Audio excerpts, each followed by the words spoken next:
ceci est un échec. Le lierre, ça ne marche pas.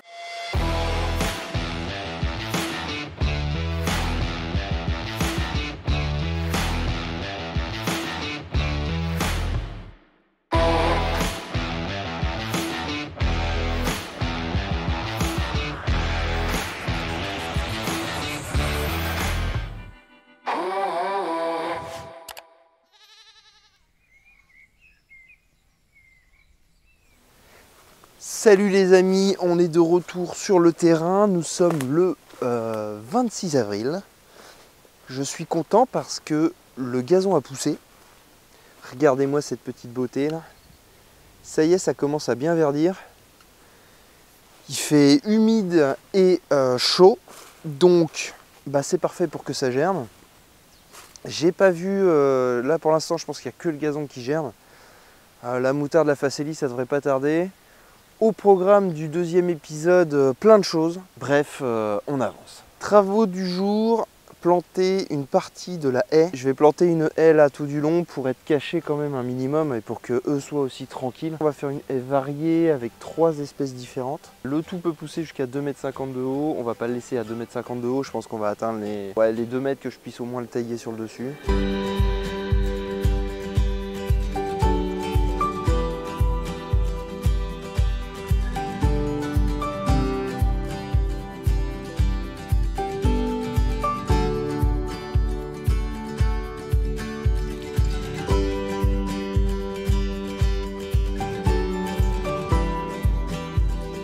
La haie du bas est plantée. Maintenant, ce qu'on va aller faire, c'est qu'on va choper sur le terrain. Il y a quelques petits lauriers palmes qui poussent. On va les déplanter. On va aller les mettre tout là-bas, en bas du terrain, pour border la route. Donc, on va les planter derrière le tournesol parce que ceux-là vont devoir monter assez haut. L'avantage du laurier palme, ça fait une très importante floraison qui sent extrêmement bon. Ça sent presque le miel. Ça attire énormément les pollinisateurs. Et du coup, dans le bas, ça va être cool parce qu'on va mettre les animaux, comme je vous ai dit. On va aussi mettre tout ce qui est arbre fruitier. Ça va être très bien que le laurier palme attire les pollinisateurs.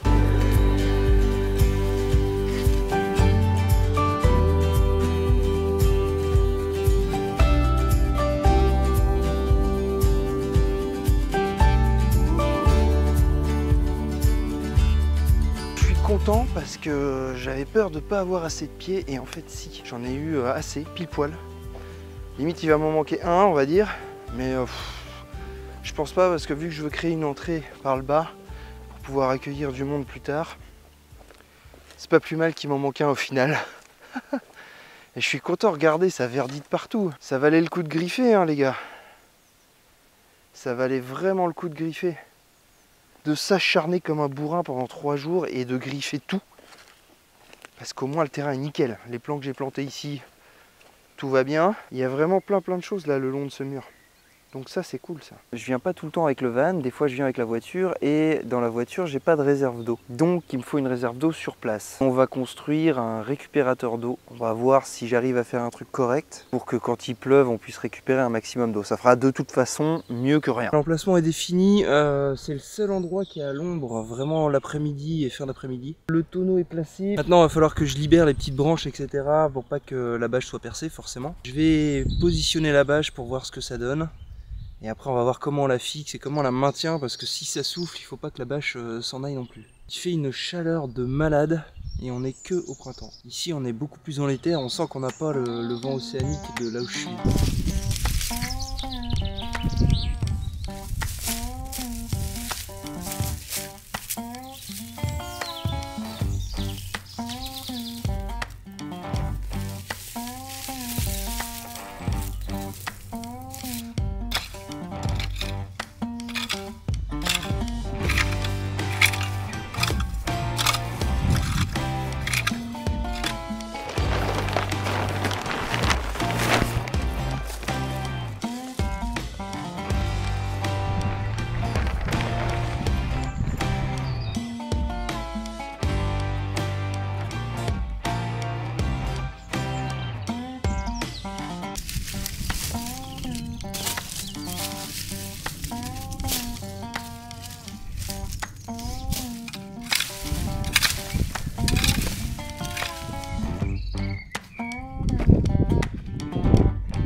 Ah, j'essaye de récupérer de l'eau.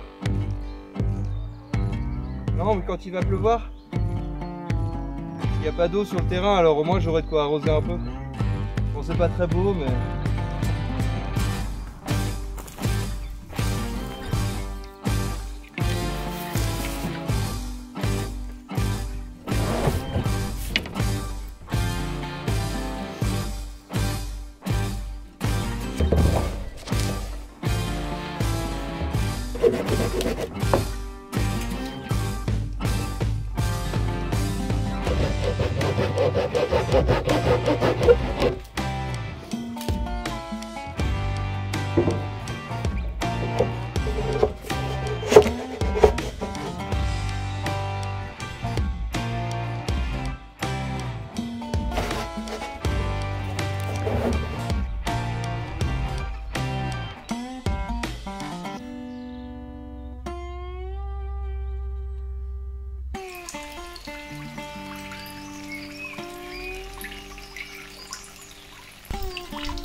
Allez, maintenant je vais m'attaquer au potager. On va créer une nouvelle zone pour cet été, tu vois, juste derrière moi là. On va aller dégager un peu le bois qui est là. Je vais cultiver cette zone là, tu vois. Normalement ma serre elle va là, dans ce sens là, pour profiter de la luminosité. Je vais avoir des courges de toute façon qui vont courir partout, ça c'est pas gênant, il n'y a pas besoin de préparer la zone. Donc si je cultive ici, ce sera près de la serre. On organisera le potager réellement cet hiver, parce qu'il faudra préparer les zones, on va améliorer le sol. Je vais aller chercher mes outils et puis on va préparer des petites zones là. On va faire ça. J'aime bien ce petit coin là en plus, tu vois, il y a un espèce de banc en pierre là. Tu peux t'asseoir là. Ce terrain il est fou les gars, ce terrain il est fou. Comment les gens n'ont pas acheté ça? Comment ça se fait? Oh attends, faut que je te montre la vue, la luminosité là. Regarde-moi ça.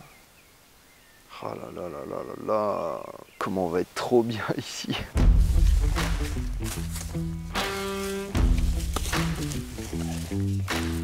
Allez, sacrée racine à couper encore.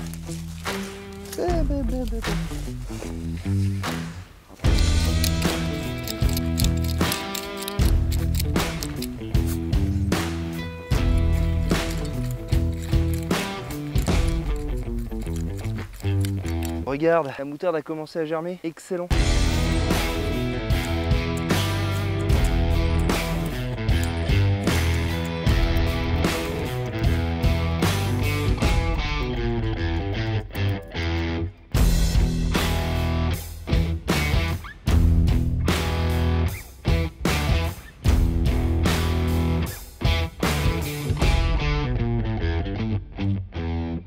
La terre, c'est pas la folie ici. C'est vraiment très argileux. Là, il y a les graines de gazon qui ont repoussé. Tu vois, la couleur, c'est pas la même terre que j'ai chez moi. Là, va y avoir du travail à faire.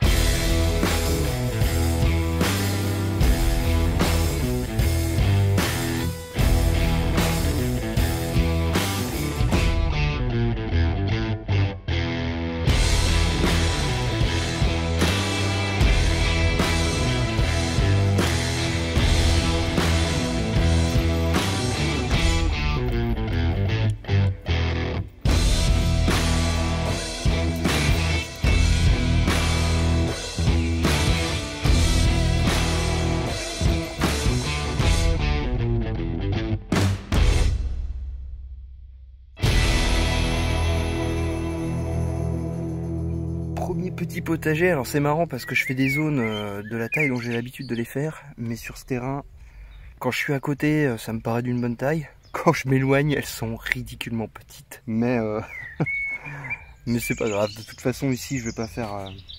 Là j'ai juste préparé des zones pour mettre des légumes style betterave, haricots, ce genre de choses là. Tout ce qui est courge sera planté à l'arrache dans le terrain, ce sera bien plus efficace.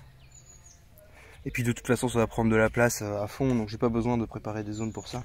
Et c'est principalement ce qu'il va y avoir ici. Mais bon, moi j'ai fait un truc un peu mignon, je suis content. Voilà, ce sera le petit potager de cet été sera comme ça. En tout cas, ce que je note, c'est que ici, c'est pas du tout le même ensoleillement que chez moi. Il y a vraiment beaucoup de soleil tout au long de la journée. Là, le potager que j'ai fait, il est en plein soleil. Mais j'ai fait exprès. Parce que je veux tester un peu la différence avec un potager plein soleil et un potager mi-ombre. Déjà, moi, ça va me donner beaucoup d'infos. Ça me permettra de vous en donner aussi, donc c'est bien. Puis la chaleur ici est étouffante. Hein. C'est vraiment pas l'air l'air marin, on sent qu'on est dans les terres, quoi. Je vais arroser parce que les haricots, ils ont passé l'après-midi au soleil dans les pots et ils tirent la gueule. Donc je vais arroser tout ce que j'ai planté. J'ai mis des haricots, des tournesols, la vigne, ce que j'ai mis de l'aneth et j'ai mis des alices blanches. Ces petites fleurs blanches qui sentent le miel. Je n'ai rien mis d'autre pour l'instant. Évidemment, j'attends mi-mai pour planter. Donc je reviens ici le 11 maintenant pour le géomètre. Et ben je ramènerai mes plants. Et je les planterai pendant qu'il fait le tour du terrain parce que je pense que j'ai pas besoin de le suivre tout le temps. Voilà. Mais bonne journée de boulot, quoi. On a un point pour récupérer de l'eau quand il va pleuvoir. Il y a un petit potager qui est lancé, ça y est. J'ai un peu débarrassé quelques branches, le gazon pousse bien. C'est cool. Je vais arroser. Et puis je vais rentrer chez moi.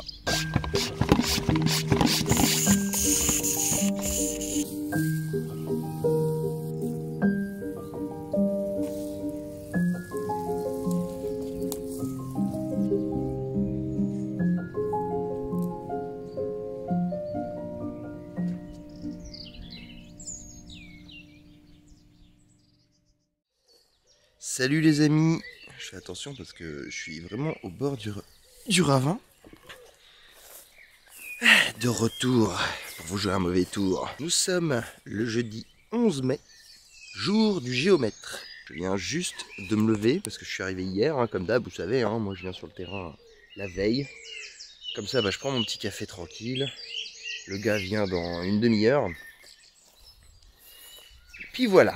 Donc super journée bien importante, ça va me permettre le géomètre de faire mes plans de masse sur tout ce que je vais implanter dans le terrain pour pouvoir déposer les demandes à la mairie. C'est surtout que je vais pouvoir commencer vraiment à designer le jardin, le potager, tout ça. Une petite personne bien sympa, je vais essayer de pas me péter la gueule, m'a envoyé un bouquin dont je vous parlerai plus tard, qui va m'accompagner sur ce projet, qui est super. C'est un truc genre comment designer son jardin en permaculture, donc c'est parfait. Je vais me servir de ça, on va voir ce que ça a dans le bide. Ça va me servir pour ici. Le gazon a poussé de fou. Là le terrain il est génial. Je suis arrivé en début de soirée hier. J'ai fait pas mal de trucs que j'ai pas filmé parce que j'avais envie d'un petit moment tranquille, parce que filmer c'est du boulot, hein. J'ai fait du potager hier, hein, vous voyez, j'ai planté plein de trucs. Je vais vous expliquer un peu, j'ai prolongé certaines zones, il faut que je continue encore. J'ai encore des choses à planter là, j'ai des betteraves et des navets à planter. Et puis je suis très content parce que mon récupérateur d'eau a marché. Voilà, là la bâche n'a pas bougé et avec la pluie, eh ben, on a récupéré quasiment, je pense au minimum 200 litres d'eau. Le bidon n'était pas plein, c'est un bidon de 300. Les 200 litres d'eau, bah mine de rien, c'est cool. Donc voilà, je vais vous faire un petit tour de ce que j'ai fait. Avant de faire ce fameux petit tour, je voulais quand même vous montrer des trucs. Vous voyez, les ronces repoussent. Forcément, on s'y attendait. Donc bon, ça c'est pas gênant. Au pire, je tire dessus, la racine vient entière. Les ronces, ça aime pas être travaillé, donc ça c'est bien. Et au niveau de la pousse de ce que j'ai jeté sur le terrain, regardez, on a le gazon, mais on a aussi toutes les autres petites graines. Tout ce que j'ai jeté pousse. Donc c'est cool, merci le printemps. Merci le printemps. Ah bah ça doit être ça la facélie. Voilà. Là dans 2 mois ici ça va être magnifique.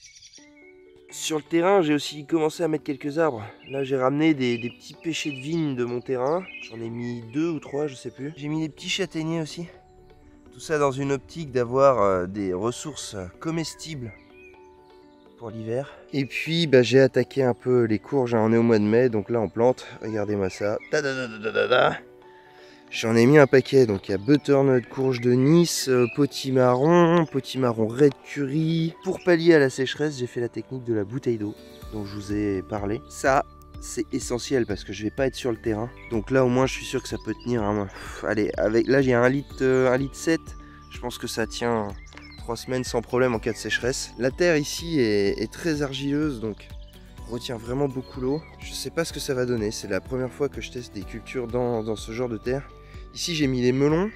Alors là j'ai adapté un peu, je sais pas, c'est un premier test. J'ai mis une bouteille de 2 litres avec 2 petits trous et 2 pieds de melon du coup. J'avais pas assez de bouteilles, voilà, j'ai fait ça x3. Un là et un là. On va voir ce que ça donne. Est-ce que ça marche ou pas? Prévision de la sécheresse. Donc là j'ai inséré ma vigne de chasselas. J'ai fait une petite structure temporaire pour la faire courir cette année et puis on verra l'année prochaine pour faire quelque chose de plus costaud. J'ai mis des pierres là pour que ça garde un peu la chaleur. J'ai planté des alices blanches Et ici, en fait, ça va être la zone des choux. Donc j'ai paillé. Vous voyez, j'ai déjà mis, ça c'est des brocolis. J'en ai mis là, j'en ai mis aussi là. Et puis je reviendrai plus tard avec mes autres choux. Donc choux rouges, choux fleurs, tout ça. On va faire 2 grosses zones comme ça. Pour avoir de quoi récolter quand on reviendra en septembre. Là j'ai des betteraves à planter et des navets. Et puis une autre variété de betteraves que je vais mettre, je pense, ici, là. On fait des tests de toute façon cette année, c'est pas du tout le potager définitif. Si ça se trouve la serre à semis sera là, je sais pas encore. Il faudra voir tout ça. Et puis j'ai fait une petite structure, on l'avait vu pour les haricots. Je ne me souvenais plus, mais j'avais mis une petite tomate qui visiblement tient le coup. Les haricots sont bien. Ceux que j'ai semés derrière commencent à sortir. Ceux que j'ai plantés sont impeccables, il n'y a pas un trou de limace. Comparé à chez moi, ça n'a rien à voir. Aujourd'hui, je vais en profiter aussi pour passer chez la pépinière pour venir finir de compléter ma haie. Il me manque, vous voyez, j'ai 2 espèces, il me manque une 3e. Comme ça, la haie sera plantée et puis elle pourra pousser tranquillement cet été. Et là, je suis content, ça devient vert. Ça a vraiment bien poussé sur la butte, on va aller voir. Ah ouais, ça a poussé de fou ici. Ça a poussé de fou. Tiens, regardez. Semé le même jour, hein. La facélie a été semée partout le même jour et ici, elle est déjà grande comme ça. Comme quoi, l'exposition fait tout. Donc sur cette butte, ça pousse bien. En fait, c'est ici que j'aurais dû mettre mes melons. Voilà, la maison sera ici. Ça change, hein. Ouais, le géomètre vient d'arriver. Un peu d'avance. Je vous laisse. À tout à l'heure. Les amis, re-salut. On est fin d'après-midi. Ouais, j'ai traîné. Hein. La géomètre, elle a fait son taf. Elle va être obligée de revenir parce que le fond là-bas, c'est tellement un bordel qu'elle va être obligée de mesurer, etc. et de faire un plan pour pouvoir les borner là-bas. Mais ces bornés là, alors il y a une petite mauvaise nouvelle. Enfin, mauvaise nouvelle, ça va. C'est pas foufou, mais au final, toute la partie boisée n'est pas sur le terrain. Et en mesurant, etc. Par rapport au cadastre, et ben il y a quand même pas mal de terrain en moins. Mais j'ai rencontré des voisins, ils sont cool. Et même eux pensaient que c'était sur le terrain, pour vous dire.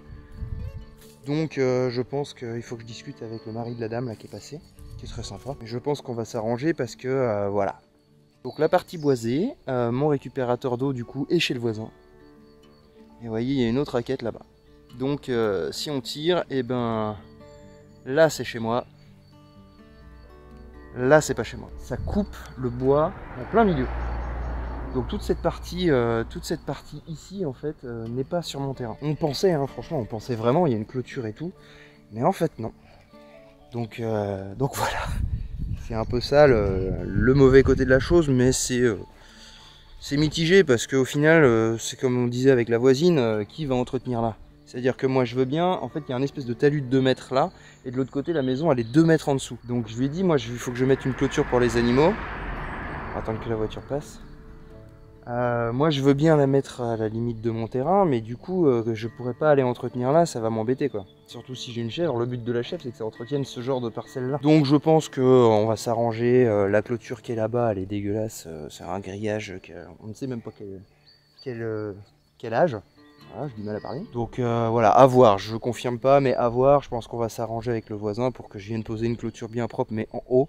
Et que le jour où l'un de nous deux vende, bon bah voilà, la limite elle est là, moi à ce moment là j'enlèverai la clôture. De toute façon je comptais pas la bétonner. Partant de là, il faut remonter, et l'autre raquette est là. Du bornage, voilà ce qu'il en ressort. Bon, si je vous reprends si tard, c'est parce que aujourd'hui c'est mon anniversaire. Je me suis fait un petit kiff de jardinage sans filmer. Parce que filmer c'est énormément de temps, donc là je me suis fait un petit kiff, voilà. J'ai autorisé ça pour my birthday. Tout là, j'ai fait une ligne de betterave là. Et la petite ligne qu'on peut apercevoir à côté, c'est les navets que j'avais emmenés. J'ai fait mes semis de carottes au pire endroit du monde. Parce que c'est blindé de racines broyées, de branches broyées. Sol très argileux et pas drainant. Ça va être un challenge hein, de cultiver ici. Donc bon, pour l'instant c'est temporaire, c'est que pour cette année l'emplacement. Les tranchées que j'ai fait là, c'est pour les poireaux. 2 rangées de carottes, une rangée de poireaux, 2 rangées de carottes, une rangée de poireaux. Ça va très bien ensemble. Là j'ai tiré 2 lignes de maïs là. J'ai mis quelques salades là-bas aussi, je sais pas si ça va prendre, mais bon, je les avais avec moi, donc on verra bien. Bref, voilà, fin du deuxième épisode. Je vous laisse avec quelques images, notamment du drone. Je vais essayer de le faire décoller, le temps est un peu incertain. Et puis moi je vais aller faire mes mesures. Et dans le troisième épisode, on va plus se concentrer sur la construction du chalet, je pense. Peut-être pas, je sais pas. On verra.